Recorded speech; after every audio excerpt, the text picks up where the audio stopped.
안녕하세요. SN라이프입니다. 오늘은 2025년부터 우리 일상생활에서 달라지는 몇 가지 소개해드리겠습니다. 채널 고정 SN라이프. 첫 번째는 2025년부터는 새로운 화폐가 도입됩니다. 지금까지는 물건을 살 때 현금이나 카드로 결제를 했는데요. 내년부터는 CBDC가 현금을 대체할 예정입니다. 먼저 CBDC는 중앙은행에서 발행하고 관리하는 디지털 화폐고요.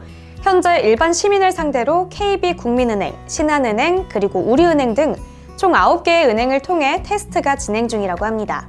만약 상용화가 되면 지역 화폐나 정부에서 지원받는 기초연금이나 바우처 카드, 또 지원금 등을 디지털 화폐로 지급할 예정이라고 하는데요.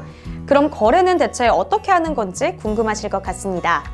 먼저 중앙은행에서 주민등록번호와 연동이 되는 전자지갑을 개설해야 하는데요. 이때 디지털 화폐는 예금 토큰이라는 이름으로 사용이 되고요.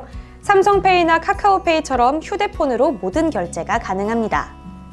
이 디지털 화폐는 블록체인 기술을 쓰기 때문에 거래 내역이 모두 남는데요.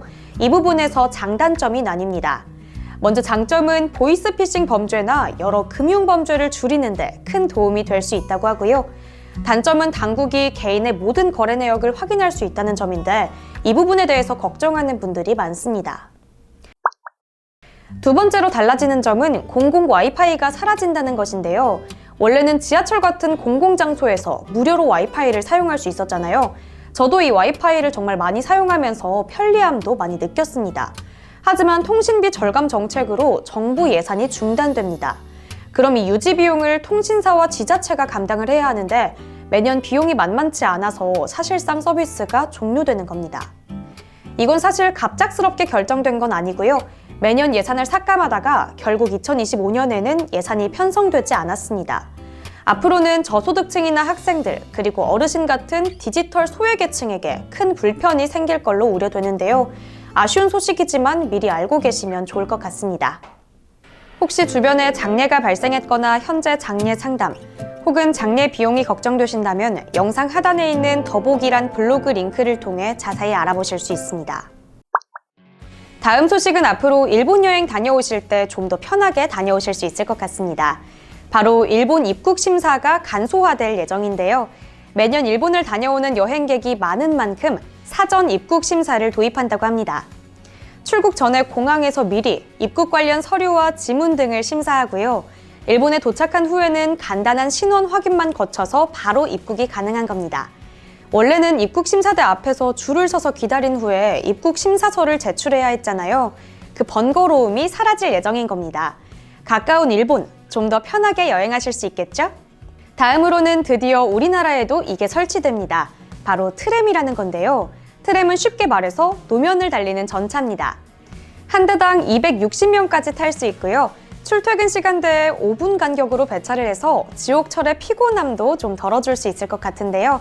현재 노선으로는 마천역에서 복정역까지 이어져 있고요. 전기를 공급하는 선을 없애고 배터리로 운영한다고 합니다.